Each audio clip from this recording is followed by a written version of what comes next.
ይባል እግዚአብሔር ባራኤው በአምሳሉ የፈጠረው ንግበር ሰብአ በአርአያነ ወበአምሳሊነ ብሎ ሰውን እንደ ምሳሌያችን ብሎ የፈጠረው ነው። ጆሮ ማለት ምን ማለት ነው ብትለኝ፣ ለምሳሌ አንቴና ምንድነው ስራው ብትለኝ፣ አንድ ቴሌቪዥን እንደ ነው። ቆይ አንዳንዱን እያጠራ አይወልህ። ዛሬ ነው ያሮጣ።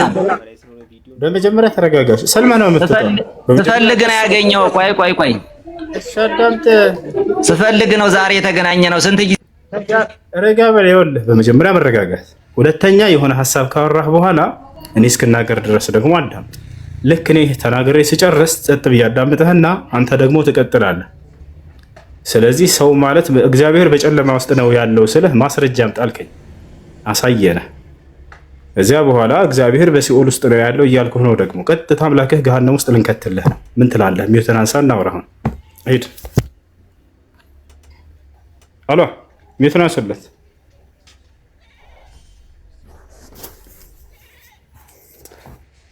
መርጌታ ባረጋችሁን ደግሞ እንዳረሱ። እሺ 20,000 ልንገባ ስለሆነ ትንሽ ነው። ሰብስክራይብ ያደረጋችሁ 20,000 ያስገቡን።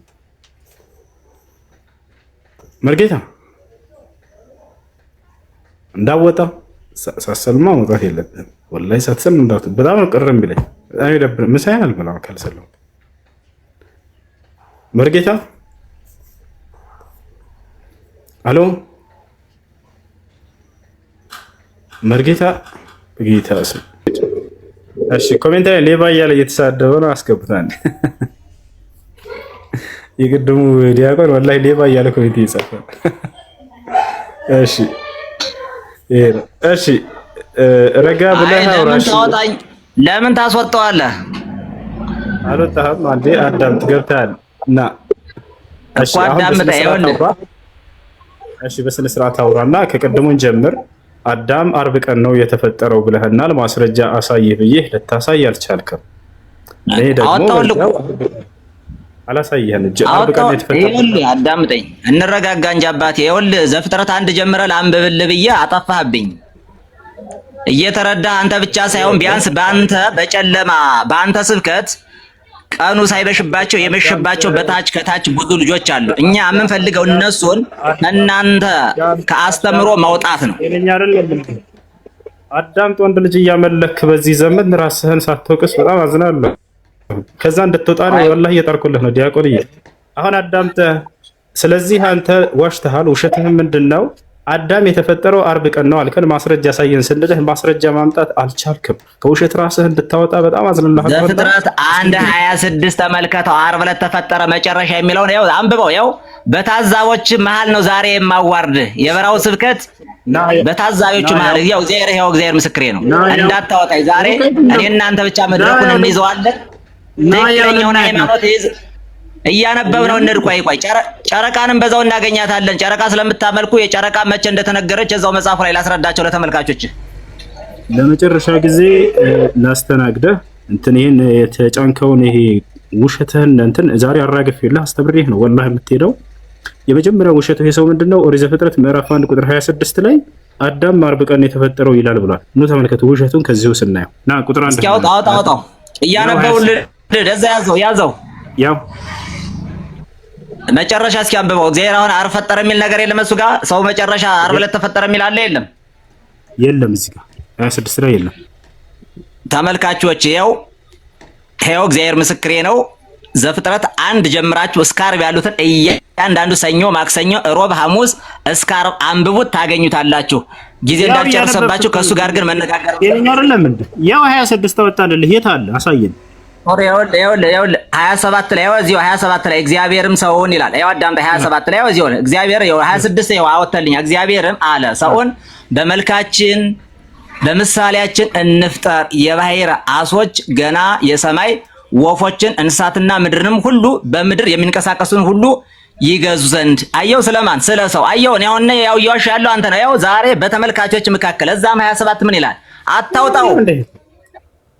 ለምን ታወጣዋለህ? አንዴ ረጋ በል። አርብ ቀን የሚለው የት አለ? እዚህ ጋር መጨረሻ ሰውየው ፊደል አልቆጠርክም እንዴ አንተ? የሚሉ ነብይ ደግሞ አስመሳይ አታነብም እንዴ? አይን አለ አይደለ እንዴ? በፈጣሪ ረጋ በል። ዲያቆን አለ እኔ አሳይቻለሁ። እሺ ሰው ዓርብ ከተፈጠረ ይሄ ዓርቡን አሳየው። በስንት ሰዓት ነው ሰው የተፈጠረው? አዳምጥሽ አንድ ጊዜ አዳምጥሽ። አሁን አንተ ምንም ለምትናገረው መጽሐፍ ቅዱስ ላይ ማስረጃ ማምጣት አልቻልክም። እኔ ደግሞ አዳም መታች ያላችሁ እህት ወንድሞቼ ይኸው ዘፍጥረት 26 እኔ አይደለም እንደ ሰውዬ እኔ ደግሞ ማስረጃ ላሳየህ ነው። እኔ ዓርብ ቀን ነው ጁምዓ ቀን ነው አዳም የተፈጠረው ብዬሃለሁ። ላሳየህ ነውና እኔ ለማስረጃ እናገረው። አንተ ግን ታየህ ምንም ውሸታም እንደሆንክ ማለት ነው። እኔ ላሳየህ ነው ማስረጃ ላውጣልህ።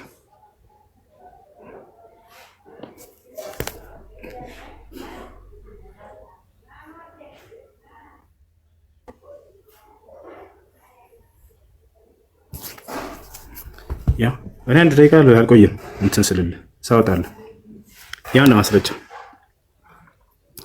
አዳም መቼ ተፈጠረ? ኑ ላሳያችሁ።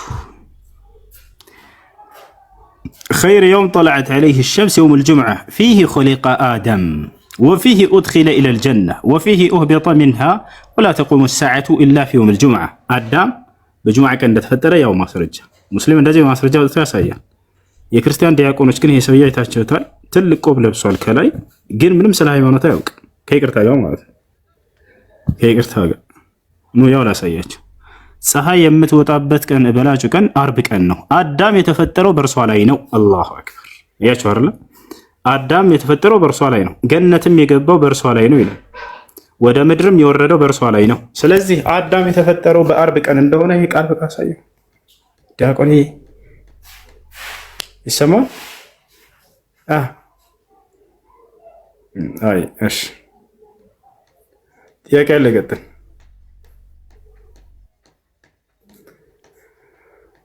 እሺ፣ ጥያቄ ያላችሁ አላችሁ? ሰላም አለይኩም።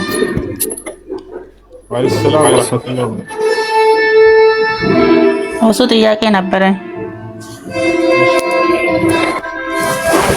ሄሎ፣ ይሰማል? ይሰማል። እሺ፣ ቤት ማከራየት ከሚጮህ ቦታ ራቂ። እሺ፣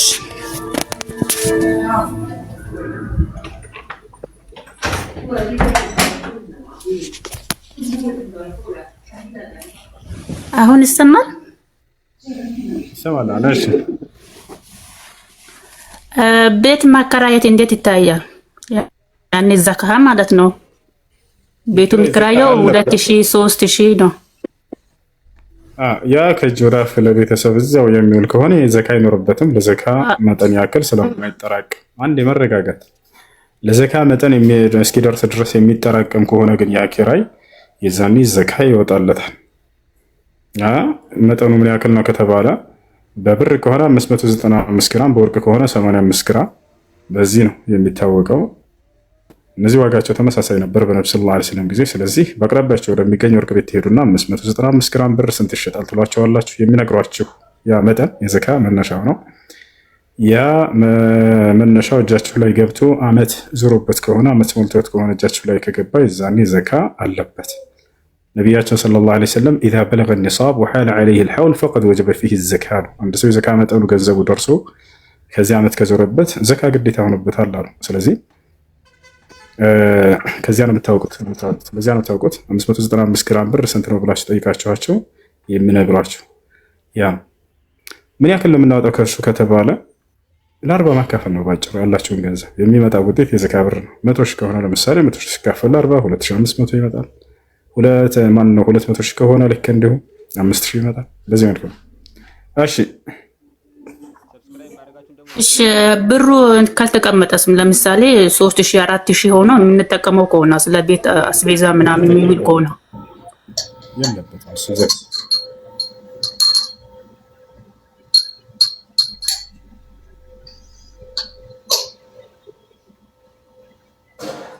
እሱ አሰላሙ አለይኩም።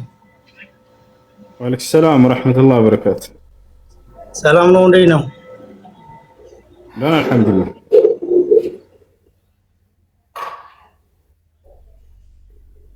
እሺ ቀጥሉ።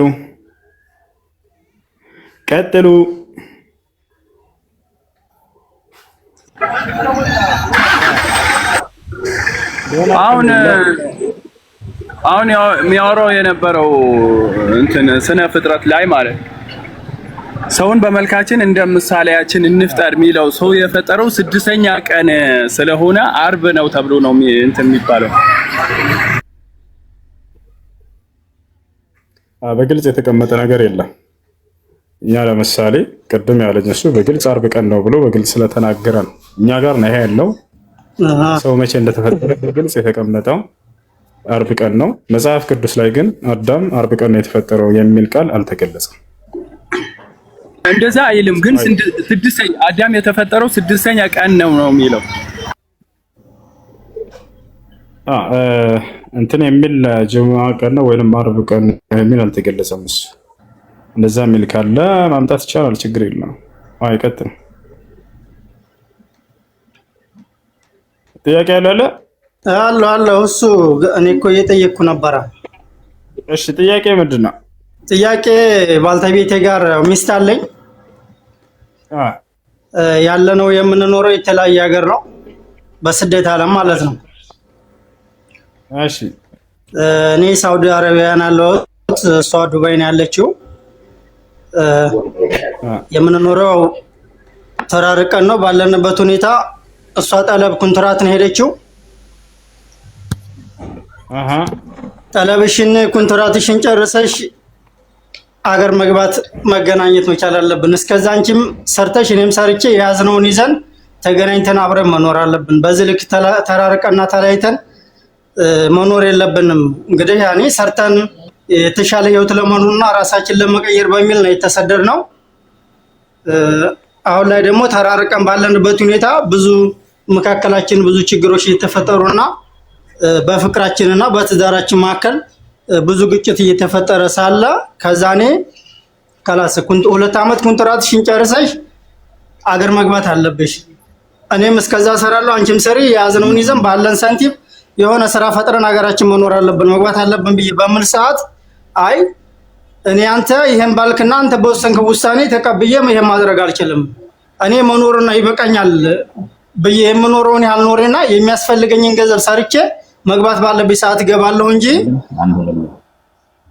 አንተ ይሄን ስላልክና ስለወሰንክ እኔ መግባት አልችልም ማለት እንደ ባል ይሄን መወሰንና እኔ የምለውን ነገር መስማት ይኖርባታል አይኖርባትም? እሺ በምትሰራው ገንዘብ ላይ ስምምነት እንድታደርጉ አቅርበህላት አለመስማማት መብት አላት። ያ ማለት የምትሰሪውን ገንዘብ እኔም ሰርቼ አንቺም ሰርተሽ የጋራ እናድርገው ገንዘቡን ብለሃት እሺ አልስማማም ካለች ግን የዛኔ መብት ይኖራታል። አንተም የዛኔ አይ እኔ ሰርቼ በቃ አስተዳድርሻለሁ እኔ ሁሉን እችላለሁኝ ብለህ ቤት አዘጋጅተህ ሁሉን ህይወቷን ከማዳም ቤት አውጥታት ከሆነ ሁሉንም የምትላት ከሆነ መብት ይኖራል። ነገር ግን በዚያ በገንዘብ ላይ እኔ አልስማማም የራሴን ገንዘብ ራሴ ይዛለሁኝ ካለች በዚያ ላይ የራሷን ገንዘብ አስገድዶ በእርሱ ማድረግ አይችልም። በገንዘብ በኩል ያንቺን የኔን የሚል ገንዘብ አላጣላንም። ገንዘብ እስካሁን እሷ የሚሰራችውን ለራሷ በእሷ እጅ ነው ያለው። እኔም እየሰራው ለትዳራችን የሚሆነው ማሳካት ያለብኝን ዓላማ ለማሳካት እየሰራው ነው። ያ ሳይሆን ያጣላን መግባት አለብንና የለብንም በሚለው ነው። አሁን እሷ አልገባም በቃ የፈለኩትን ያህል መኖር አለብኝ ነው። ይህን ስትል እዛ ቦታ እሷ ሌላ ሀሳብና ሌላ ዓላማ ኖሯት ከኔ ጋር አብሮ ያለመኖር ፍላጎት ያላት መሰለኝ። ያን ስትል አይ አንቺ ከሆነ ዓላማሽና ከኔ ጋር አብሮ ያለመኖርን ዓላማ የምትቀይርበት ሀሳብ ካለሽ የሄድሽበትን ያደረኩልሽን ወጪ ሰተሽኝ እፈታሻለሁ ያለ ለምን ፍታኝ በቃ ካንተ ጋር ወደፊት አብሬ መኖር አልፈልግም ካልፈታኝ እስከ ማለት ስለደረሰች ይሄን ካልሽ እሺ እኔ መፍታት አልፈልግም ሚስቴ ነሽ ግን አንቺ ይሄን ካልሽ ደግሞ እኔ ተሰደን ሰርተን ተለውጠን ዓላማችንን እናሳካለን የሚል ተስፋ ስላለኝ ነው የላኩሽ። አንቺ ደግሞ እንደዚህ አይነት ክደት ካመጣሽ ወጪን ሰተሽኝ እፈታሻለሁ ብያታለሁ። ይሄ ማለት ትክክል ነው ስህተት ነው? ትክክል ነው። ያደረከው የኒካህ መህር ነው በምትሰጠው ፍቺ ከጠየካት በትዳር መካከል ላይ ያደረክላትን ግን የሰጠሃትን ያደረክላትን ነገር አምጪ እሱን ማለት አይቻልም። እሷም ብዙ ነገር ማለት ደስታን ሰጥታለች። አንተም እንዲሁ ደግሞ ለእርሷ ያደረከውን ነገር አምጪ ማለት አይቻልም። አብራችሁ ኑራችሁ ነገር ግን በዛ ከተባለ ያንን ከሷ ከሆነ የመጣው መህር ነው ትመለስ እንጂ ሌላ አይደለም። አንተ ወደ ሀገር እንድትገባ ማለት ሙሉ መብት አለ። እኔ ሀገሬ ላይ ሰርቼ አስተዳድርሻለሁ፣ በቃ ስደት ይብቃን፣ ወደ ሀገር እንግባ ብለህ ሚስትህን ማዘዝ ትችላለህ። ይሄን ግን አልፈልግም ብላ ከሆነ እሷ አንተ ማትጂ ከሆነ ግን ሳገባሽ የሰጠሽ መህር ነው የምትጠይቀው እንጂ በትዳር መካከል ላይ ያደረከውን በፍጹም መጠየቅ አይቻልም። አንተ ያን ገንዘብ እንዳወጣህላት ሁሉ እርሷ ደግሞ የትም የማይገኝ ታላላቅ ደስታዎችን አሳይታለች የማይካድ። ስለዚህ ያንን ነገር መጠየቅ ይህ አደብ ስርዓት አይደለም። እሺ ይቀጥሉ። ያው እሷ ይሄን ስላለች እኮ ነው እኔ ያልጠየቀች እሷ አልፈልግም ካልፈታኝ ስላለች ነው እኮ የምትጠይቃት መህር ነው። አሁን እዚህ ቦታ ላይ መህር ነው። እዚህ ቦታ ላይ አሁን የምትጠይቃት አንተ በነቢያችን ሰለላሁ ዐለይሂ ወሰለም ጊዜ አንድ ሴት እኔ አልፈልግም ከባሌ ጋር መኖር አለች። ያለ ምንም ምክንያት በቃ ጠላቸው። እንደው የበደለሽ ነገር የለ አውላት ነብዩ ሰለላሁ ዐለይሂ ወሰለም ላይ የበደለኝ ነገር የለም፣ ያጓደለብሽ ነገር አለ በፍጹም ምንም የለም ማለት። እንደዚህ ከሆነ ለምን መለያየት ፈለግሽ ሲሏት ጊዜ በቃ ከሱ ጋር የመኖር ፍላጎት የለም ወረድ ብሎባታል። በዚያ ጠልታው ነው። ስለዚህ ምን አለች? ፍች ፈልጋለሁ ስትል ጊዜ ነብያችን ሰለላሁ ዐለይሂ ወሰለም ሲያገባሽ ጊዜ የሰጠሽ መህር ምንድነው አላት። የአትክልት ስፍራ መሬት ነው አለች። አልተሩዲነ ለል ሐዲቃ አላት። የሰጠሽን የአትክልት ስፍራ ወይንም መህሩን ጥሎሹን እሱ ነውና መህሩ የሰጣት ያን ማለት وقالت نعم አዎ መልሳለሁ ማለት። ስለዚህ ሩዲ ለሁ الحديقة وطلق قالت አንቺም የአትክልት ስፍራውን መህሩን መልሽለት አንተን ፍታት ብሎ ተናገሩት። ስለዚህ እሱ ነው የምታደርገው ወንድም። ሌላ ጥያቄ አለ? ሊዮ አለ። ሰላም አለይኩም። ማን ጋር ነው? አንድ እንዴት ነህ? ደህና ሰላም ነው? አለን። እሺ ጥያቄ ምንድን ነው? ኢየሱስን እንደተሰቀለ ታምናለህ? አልተገደለም አልተሰቀለም ብዬ ነው የማምነው። አምላክ አላህ ለእነዚያ ወንበዴ ደደብ አይሁዶች አሳልፎ አልሰጠውም። አክብሮታል፣ አድኖታል። ድምፅ አይሰማም። ለእነዚያ ወንበዴ አይሁዶች አሳልፎ አልሰጠውም። አምላካችን አላህ አድኖታል፣ በክብር ወደ ግርማ ወስዶታል። በሁለተኛው ሰማይ ላይ ይገኛል፣ በክብር አድርጓል። ስለዚህ አንድ አምላክ እንዳለ ነው የምታምነው? አሁን አንድ አምላክ እንዳለ ነው የማምነው።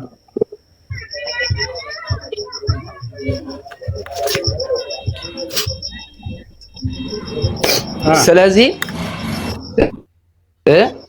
እሺ መጽሐፍ ቅዱስ ስላሳዊ እንደሆነ ታምናለህ?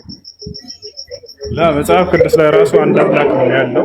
ይህ ሶስት ስላሴ የሚለው ያለው ቤተክርስቲያን አለ መጽሐፍ ቅዱስ ላይ አለ። እሺ መጽሐፍ ቅዱስ ላይ ያለው አንድ አምላክ እንደሆነ ነው የማውቀው። አንተ አምላክ በአካል ሶስት ነው የሚል ካለ አሳየን፣ ችግር የለውም። ልንገርህ። እሺ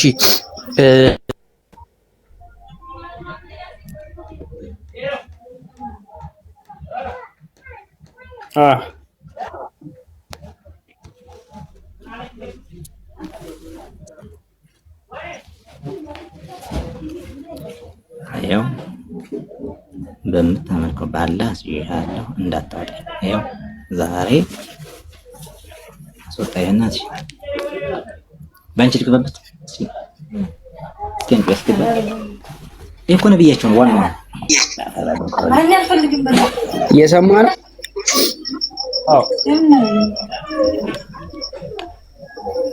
እሺ ቀጥልሽ። ማቴዎስ ምዕራፍ 28 ላይ እሺ ዘና አምላክ በአካል ሶስት ነው ይላል። አብም ወልድም መንፈስ ቅዱስም አንድ ናቸው ይላል። አረ እንደሱ አይልም፣ አንድ ናቸው አይልም ይላል። ሰደውት አይደል? አሳየኝ ግባና አሳየኝ።